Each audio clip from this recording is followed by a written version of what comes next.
Hello students. 2020 के समय Israel ने अपने डिप्लोमेटिक रिलेशन हैं वो मिडिल ईस्ट कंट्रीज़ के साथ में इस्टेब्लिश किए।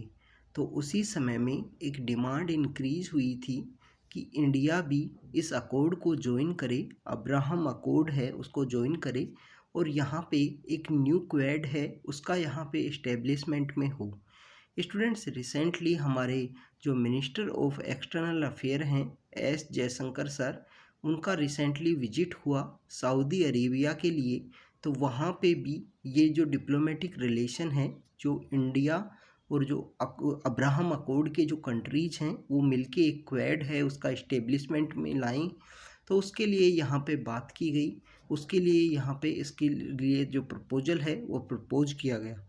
स्टूडेंट्स, अगर हम बात करें इंडो अब्राहमिक अकॉर्ड की, अगर हम बात करें तो इस अकॉर्ड को पहली बार जो प्रपोज किया गया था मोहम्मद सुलेमान नाम के एक स्कॉलर हैं जो इजिप्ट से बिलोंग करते हैं, उनके द्वारा ये जो अकॉर्ड है वो पहली बार सजेस्ट किया गया कि इंडिया को इस तरीके से एक अब्राहम अकॉर्ड के जो कंट्रीज़ हैं उनके साथ में अपना डिप्लोमेटिक रिलेशन है वो इस्टेब्लिश करना चाहिए, जिससे एक नया क्वेड है वो यहाँ पे डेवलप हो, 4 कंट्रीज़ का एक नया समूह यहाँ पे बने।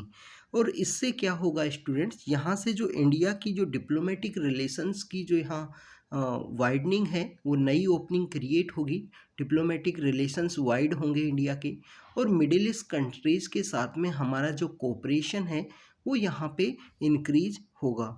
अगर हम बात करें अब्राहम अकॉर्ड की, तो स्टूडेंट 2020 में जब यूएसए के प्रेसिडेंट डोनाल्ड ट्रंप हुआ करते थे तो उन्होंने इस अकॉर्ड को ब्रोकर किया था। उन्होंने ये अकॉर्ड है वो स्टार्ट किया था कि जो इजराइल है उसके यहाँ पे डिप्लोमेटिक रिलेशन है वो इस्टेब्लिश हों मिडिल ईस्ट कंट्रीज़ के साथ में।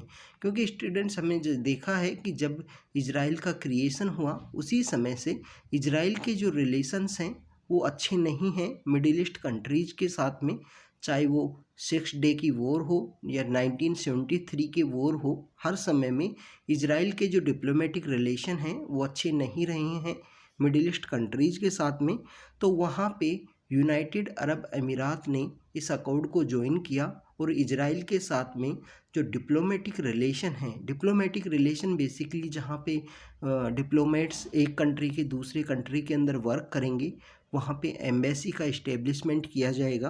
तो वहाँ पे बेसिकली इस तरीके से डिप्लोमेटिक रिलेशन इस्टेब्लिश किए गए। बाद में बहरीन, सूडान और मोरक्को नाम के जो कंट्री हैं उन्होंने भी ये जो मैक्सिमम जो अरब कंट्रीज हैं उन्होंने भी इस अकॉर्ड को बाद में ज्वाइन किया। स्टूडेंट्स, यहाँ पे इजराइल ने जो वेस्ट बैंक का जो इलाका है उसको अनेक्स करने का उनका जो प्रपोजल है उसको यहाँ पे सस्पेंड कर दिया कि वो यहाँ पे वेस्ट बैंक है उसको यहाँ पे जो अनेक्स है वो नहीं करेंगे।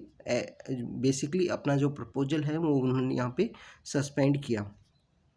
स्टूडेंट, यूएई यूनाइटेड अरब अमीरात अरब कंट्रीज़ में तीसरा ऐसा कंट्री बना जो यहाँ पे डिप्लोमेटिक रिलेशन है इजराइल के साथ में अपने यहाँ पे रिकॉग्नाइज किए।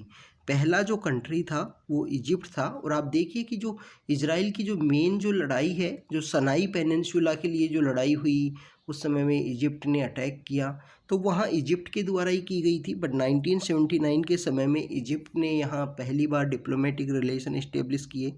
उसके बाद में 94 के समय में जॉर्डन ने अपने डिप्लोमेटिक रिलेशन शुरू किए। और अब रिसेंटली और बहुत सारे जो कंट्रीज़ हैं जो यहाँ पे मिडिल ईस्ट के कंट्रीज़ हैं उनके द्वारा यहाँ डिप्लोमेटिक रिलेशंस हैं उनको इस्टेब्लिश किया गया है इजराइल के साथ में। अगर हम बात करें स्टूडेंट्स मिडिल ईस्ट की, ये जो न्यू ओपनिंग क्रिएट होगी, तो इसके लिए अगर हम बात करें जो मिडिल ईस्ट है, मिडिल ईस्ट का इंडिया के लिए क्या सिग्निफिकेंस है, कैसे ये जो नया अकॉर्ड इंडिया अगर ज्वाइन करता है तो इंडिया का जो मिडिल ईस्ट के जो कंट्रीज़ हैं उनसे क्या बेनिफिट है जिससे और कोऑपरेशन इंक्रीज हो इंडिया के लिए। सबसे पहले इंडिया अपनी एनर्जी सिक्योरिटी के लिए मिडिल ईस्ट कंट्रीज़ के ऊपर डिपेंडेंट है। स्टूडेंट्स, हमें पता है middle east countries basically oil producing countries हैं। तो इंडिया अपना रॉ मटेरियल के लिए, रॉ ऑयल के लिए जो बेसिकली क्रूड ऑयल के लिए डिपेंडेंट है मिडिल ईस्ट कंट्रीज़ पे। रेमिटेंस के लिए हमारे बहुत सारे जो लेबर वर्कर्स हैं वो यहाँ मिडिल ईस्ट कंट्रीज में जाते हैं, तो इंडिया जो रेमिटेंस यहाँ पे जो सिक्योर करता है या रिटर्न में मिलता है इंडिया को, मैक्सिममली मिडिल ईस्ट कंट्रीज से रिसीव होता है। स्ट्रेटजिक रीजन भी है, स्ट्रेट ऑफ हॉर्मुज का वहाँ प्रेजेंस होना तो स्ट्रेटजिक इम्पोर्टेंस को शो करता है। यहाँ पे इंडिया को एफडीआई चाहिए नए इन्वेस्टमेंट के लिए, और अभी रिसेंटली सऊदी अरेबिया ने प्रॉमिस किया है कि वो इंडिया के अंदर कुछ यहाँ पे इन्वेस्टमेंट करेगा। और आप देखिए कि इंडिया के अंदर जो रत्नागिरी के अंदर रिफाइनरी बन रही है वो भी सऊदी अरेबिया के थ्रू ही है। पाकिस्तान को काउंटर करने के लिए भी इंडिया को इस तरीके के नए डिप्लोमेटिक रिलेशन की ज़रूरत है। पाकिस्तान को काउंटर किस तरीके से, आप देखिए कि जो मिडिल ईस्ट के जो कंट्रीज हैं maximally Muslim community dominated country हैं, और पाकिस्तान के जो रिलेशंस हैं वो इन कंट्रीज़ के साथ में काफ़ी अच्छे रहे हैं। इनका जो मुस्लिम कंट्रीज़ का एक ऑर्गेनाइजेशन है, ऑर्गेनाइजेशन ऑफ इस्लामिक कंट्रीज़, वहाँ पे इंडिया के अंदर पॉपुलेशन काफ़ी अच्छी होने के बाद भी इंडिया उसका मेंबर नहीं है। इंडिया को उस मीटिंग के अंदर काफ़ी कम बार इनवाइट किया गया है।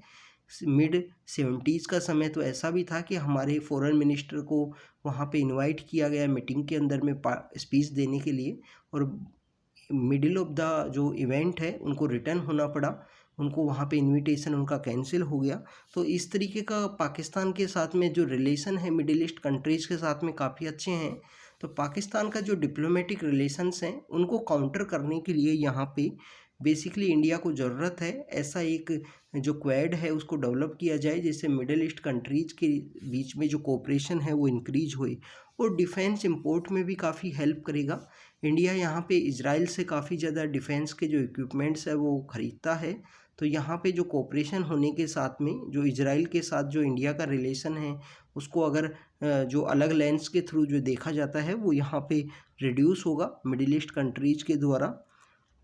इसके अलावा स्टूडेंट्स अगर हम बात करें अब्राहम अकॉर्ड की जो सिग्निफिकेंस है, अगर इंडिया इसको ज्वाइन करता है तो क्या होगा, इकोनॉमिक कोऑपरेशन इंक्रीज होगा, इंडिया को न्यू हाइड्रोकार्बन रिसोर्सेज मिलेंगे ईस्टर्न मेडिटेरियन सी के अंदर में, रीजनल कनेक्टिविटी इंप्रूव होगी। यहाँ पे इंडिया की जो कनेक्टिविटी है इसके मेंबर कंट्रीज जो रीजनल कनेक्टिविटी इंडियंस को यहाँ पे हेल्प करेगी, और पीस एंड स्टेबिलिटी आएगी वेस्ट एशिया के अंदर में, मिडिल ईस्ट के अंदर में। और यहाँ पे अगर पीस एंड स्टेबिलिटी आएगी तो आप देखिए जो रेडिकल इंसर्जेंट्स ग्रुप जो इमर्ज हो रहे हैं उनको यहाँ पे रिड्यूस करने में हेल्प मिलेगी।